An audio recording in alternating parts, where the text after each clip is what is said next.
నమస్తే చేతన్ గారు. నమస్తే మేడం. చేతన్ గారు, డయాబెటీస్ ఉన్న వాళ్ళకి సాధారణంగా మనం వింటూ ఉంటాం. రైస్ తినొద్దు, ఇడ్లీ తినొద్దు, దోస తినొద్దు, చపాతీ తినొద్దు. ఈ లిస్ట్ అలా ఒకదాని తర్వాత ఒకటి మనం కామన్‌గా వింటూ ఉంటామండి. డాక్టర్లు చెప్తూ ఉంటారు. సాధారణంగా మనకు వాడుకలో కూడా మనం అనుకుంటూ ఉంటాం. అసలు డయాబెటీస్ ఉన్నవాళ్ళు నిజంగా ఇడ్లీ, దోస తినకూడదా? ఇప్పుడు మీరు ఒకటి గమనించండి. లాస్ట్ 30 ఇయర్స్, 40 ఇయర్స్‌లో ఈ డయాబెటిక్ కేసులు పెరిగినాయి. అవును. కానీ ఇవి పెరగడానికి ఒకవేళ ఇడ్లీ, దోస కారణం ఉండుంటే మన పుట్టుకతోటి అందరికీ డయాబెటీస్ ఉంటుండే. బై బర్తే బై ఉండాలంటారు. బర్త్‌కే ఉండాలి గదా! ఆ! మనం అందరం అదే తినేసి పెరిగినాం గదా! ఎగ్జాక్ట్‌లీ. ఆ! హ్మ్. ఇప్పుడు మీరు ఆలోచించండి. మళ్ళా ఎందుకు ఇప్పుడు ఇడ్లీ, దోస తినొద్దు అని అంటున్నారు? అంటే రైస్ కంటెంట్ ఉంటుంది కాబట్టి దాంట్లో కార్బోహైడ్రేట్స్ ఎక్కువ ఉంటాయి కాబట్టి రైస్‌లో హా! కార్బ్స్ ఎక్కువ ఉంటాయి కాబట్టి తినకూడదు అనేది కరెక్ట్ కాదంటారా?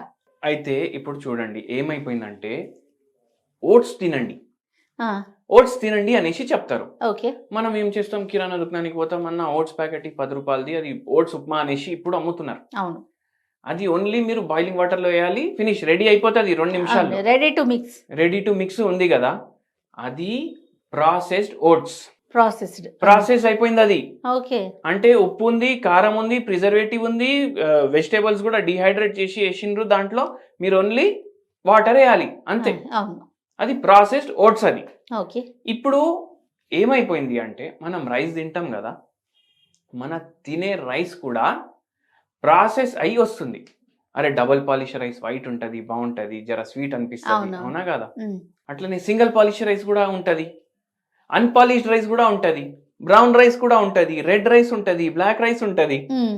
కానీ మనం తినే రైస్ ఏది ఎక్కువ మార్కెట్లో అవైలబుల్ ఉంటుంది అంటే ఏదైతే ఎక్కువ ప్రాసెసింగ్ అయింది అది ఎక్కువ అవైలబుల్ ఉంటుంది. హుహు.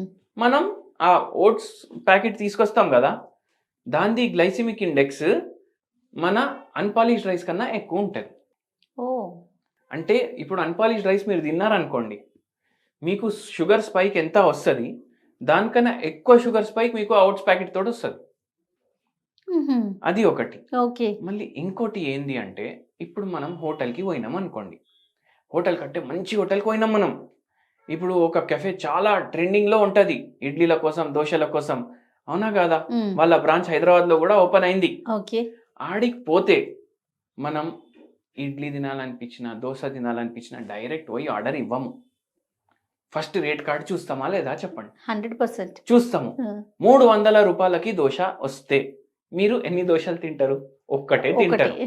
బై ఛాన్స్ కాలేజ్ పిల్లలు ఉన్నారనుకోండి, ఇద్దరు పోయినరు అనుకోండి, అరే ఒకటి తీసుకుందాం, షేర్ సగం సగం చేసుకుందాం. చేసి తినేద్దాం, దాని తర్వాత కాఫీ 1/2 చేసుకుందాం అంటారు, అంతే. అవునా కాదా? వెరీ కామన్ అది. అదే ఇంట్లో మీరు కూర్చుంటే ఇప్పుడు మనం పోయి కిచెన్లో చూడం. ఎవరైతే మగవాళ్ళు ఉంటారో వాళ్ళు పోయి చూడరు కిచెన్లో. హ్మ్. ఎన్ని తింటారు మీరు చెప్పండి? 7, 8, 9. యెస్. ఎందుకంటే వాళ్ళకు ఏసే పని ఉండదు, అవునవును.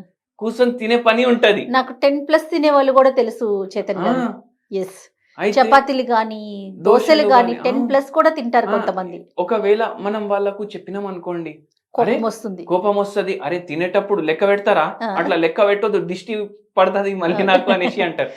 కానీ మనము ఒకటి ఏం ఆలోచించమంటే ఎన్ని క్యాలరీలు పోతున్నాయి మన బాడీలో.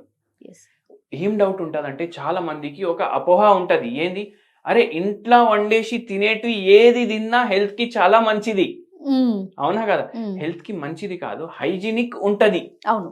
కానీ ఏది అతిలో పోయినా అది ప్రాబ్లమాటిక్ చేస్తుంది, ఓకే. అవునా కదా? హ్మ్. అయితే ఇప్పుడు మీరు ఎప్పుడు ఇంట్లో తింటున్నారు కదా, నేను నా ఒక మెసేజ్ పెడుతున్నాను నేను లేడీస్కి, మీరు కూడా ₹300 ఛార్జ్ చేయండి ఒక దోశకి. హ్మ్. అప్పుడు ఆలోచించి తింటాడు మనిషి. కానీ హ్మ్. యాక్చువల్లీ ఏంది అంటే 2 దోశల కన్నా ఎక్కువ ఒకవేళ చిన్నగా ఉన్నా సరే తినొద్దు. ఓకే. ఎందుకు తినొద్దు? వాకింగ్ మనం చేస్తలేం, హ్మ్. మెట్లు మనం దిగుతలేం, లిఫ్ట్లలో పోతున్నాం. యెస్. ఇంతకుముందు బండ్లు లేకుంటుండే, ఇప్పుడు అందరి దగ్గర ఒక్క మనిషికి 2 2 వీలర్లు ఉన్నాయి, ఒక 4 వీలర్ ఉంది ఇప్పుడు యావరేజ్గా చూసుకుంటే. అంటే నేను చెప్పేది ఏంటంటే జనరల్‌గా. చాలా మందికి అట్లా అయిపోయింది సిచ్యువేషన్. అవును. బస్ స్టాప్ వరకన్నా నడుస్తుండే ఇంతకుముందు. అవును. కాలేజ్కి పోవాలంటే బస్లో పోతుండే, అవునా కదా, అవునండి. లేకపోతే సైకిళ్ళు తొక్కుంటా పోతుండే. ఇప్పుడు ఫిజికల్ యాక్టివిటీ అస్సలు లేదు. అవును. అటువంటప్పుడు మనకు అవసరమన్న క్యాలరీలు కూడా తక్కువ. అవును. అట్లాంటప్పుడు మీరు 7, 8, 10 దోశలు తింటే మీకు వెయిట్ పెరుగుతుంది, షుగర్ పెరుగుతుంది, బీపీ పెరుగుతుంది, నిద్ర డిస్టర్బ్ అవుతుంది, ఇన్ని ప్రాబ్లంలు అవుతాయి. ఒకవేళ మీకు నిజంగా 10 దోశలు తినాలనిపిస్తే ఎటువంటి ఉద్యోగం చూసుకోండి అంటే న్యూస్ పేపర్ బాయ్ ఉద్యోగం ఉంటుంది, అది తీసుకోండి. ఉమ్. అది మీరు బండి మీద తిరిగి న్యూస్ పేపర్ డెలివరీ ఇచ్చినా మీకు వర్కౌట్ కాదు. ఆ, అది అవునా కూడా కదా? కాదు. ఆ? మీరు సైకిల్ తొక్కుంటా తిరుగుతారు రోజు 2 గంటలు, అవునా కదా? అవును. అప్పుడు మీరు అయినా సరిపోదు. మళ్ళా ఏం చేయండి అంటే ఇంకోటి ఏదైనా కిరాణా షాప్లో పని చేయండి, డెలివరీ పని. ఓకే. అన్ని ఇంటికి పోయి వాకింగ్ డెలివరీ ఇస్తారు కదా పిల్లలు, అవును. అవునా కదా? అయితే నేను చెప్పేది ఏంటంటే ఈ అన్ని ఉద్యోగాలు ఇప్పుడు లేవు. అవును. అంటే మన ఉద్యోగంలో మన ఎనర్జీయే స్పెండ్ అవ్వట్లేదు. ఇంతకుముందు పొలాల్లో ఎంతమంది పని చేస్తుండే, మొత్తం రోజు ఫిజికల్ యాక్టివిటీ ఉంటుండే వాళ్ళకు, ఏం తిన్నా నడుస్తుండే. ఇప్పుడు చెప్తారు కదా చాలా మంది, అరే మా తాత వాళ్ళు ఇంత తింటుండే అంత తింటుండే, అవును. అయినా బక్కగా ఉంటుండే, షుగర్ లేదు బీపీ లేదు. ఎందుకంటే అదంతా జీర్ణం అయిపోతుంది, బయటికి వచ్చేస్తుంది. ఉమ్. ఇప్పుడు అది రావట్లేదు కదా. అందుకే పోర్షన్ కంట్రోల్ ఇంపార్టెంట్. ఉమ్.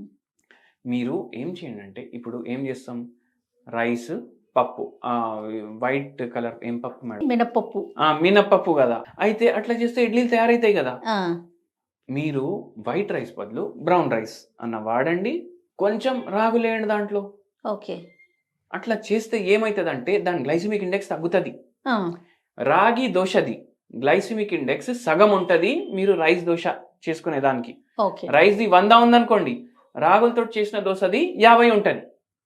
నూనె మంచి క్వాలిటీ వాడండి. ఏం చేస్తాం, మార్కెట్కి పోయి ఏది అన్నిటికన్నా తక్కువ డిస్కౌంట్లో ఉంటుంది ఆ నూనె పట్టుకొస్తాం. ఉమ్. పోర్షన్ కంట్రోల్ అన్నిటికన్నా ఇంపార్టెంట్. ప్రతి డయట్లో ఒకటి గుర్తు పెట్టుకోవాల్సిన విషయం ఏంది అంటే, పేషెంట్లకు కూడా చెప్తా, మీకు దోశ తినాలనిపిస్తుంది తినండి, మీకు రైస్ తినాలనిపిస్తుంది తినండి. అట్లా తినుకుంటా కూడా మనం షుగర్ అది తగ్గించుకోవచ్చు. ఓ, ఏంది అంటే మనం పోర్షన్ కంట్రోల్ మీద ధ్యాస పెట్టుకోవాలి. పెట్టాలి. ఉమ్. ఎంత తినాలనిపిస్తే దానికి సగం తినాలి అని చెప్తా. దోశ మాకు 7-8 తినాలనిపిస్తుంది, లేదు దానికి లెక్క 2 పెట్టుకోండి మీరు. ఉమ్. మళ్ళీ వెరీ ఇంపార్టెంట్ పాయింట్ ఏంటంటే ప్రతి మీల్లో మనం సాలెడ్లు ఇంక్లూడ్ చేయాలి. ఉమ్. మీకు 2 దోశలకు వెయిట్ ఎంత అవుతుంది, అప్రాక్సిమేట్లీ ఒక 100 గ్రాములు అనుకోండి, 200 గ్రామ్స్ మీరు సాలెడ్ తినండి. ఆటోమేటిక్గా మనకి కడుపు కూడా ఫిల్ అయిపోతుంది. మీకు దోశ కావాలి, దోశ కూడా తింటున్నారు. Yes. అట్లా ఇది వెరీ ఇంపార్టెంట్. సో దోశ అయినా ఇడ్లీ అయినా ఏది తిన్నా పర్వాలేదు కానీ కంట్రోల్లో ఉండాలి. ఓకే. అట్లా అయితే చైతన్య గారు, దోశ కానీ ఇడ్లీ కానీ తినొచ్చు అని చెప్తా ఉన్నారు. మనం ఓట్స్తో కంపేర్ చేసుకున్నాం. ఓట్స్ తింటే వచ్చే క్యాలరీస్ అండ్ ఇవి తింటే వచ్చే క్యాలరీస్ ఎట్లా అండి, వీటి లెవెల్ ఎలా ఉంటుంది చెప్పండి మరి. ఎలా ఉంటుందంటే అది ప్రాసెస్డా అన్ప్రాసెస్డా మనం ఆలోచించాలి. ఓట్స్ ప్రాసెస్డ్ రైస్ కన్నా ఎక్కువ క్యాలరీలు ఉన్నాయని చెప్పినా కదా మీకు నేను. అవును. కానీ అన్ప్రాసెస్డ్ ఓట్స్ ఉన్నాయి అనుకోండి అండ్ అన్ప్రాసెస్డ్ రైస్ ఉంది అనుకోండి, ఆల్మోస్ట్ సేమ్ ఉంటుంది అవిడిది. ఓహో. ఇప్పుడు మార్కెట్లో ఏది ఇప్పుడు కొత్తది వచ్చింది, ఏం ట్రెండింగ్, బయట వాళ్ళు తింటున్నారు, మనం కూడా అదే తినాలి అని రూల్ లేదు. మన కణాలు ఏవైతే మన బాడీలో ఉంటాయి దాంట్లో మన పూర్వీకులది మెమొరీ కూడా ఉంటుంది. అంటే మనం ఏది తింటే మన బాడీకి పడుతుంది అది కూడా రాసి ఉంటుంది మన జీన్స్లో. ఓకే. మనకు ఆబ్వియస్లీ వాళ్ళు తిన్నదే మనం తింటే బెటర్. అవును. జెనెటికలీ మనం క్లోజర్ ఉంటాం రైస్కి కానీ రాగులకి కానీ జొన్నలకు కానీ. మన ఇండియన్ ఫుడ్డే మీరు ప్రిఫర్ చేయండి. ఓకే. అది వెరీ ఇంపార్టెంట్. రైట్ అండి. Thank you so much Chaitanya గారు. నమస్తే.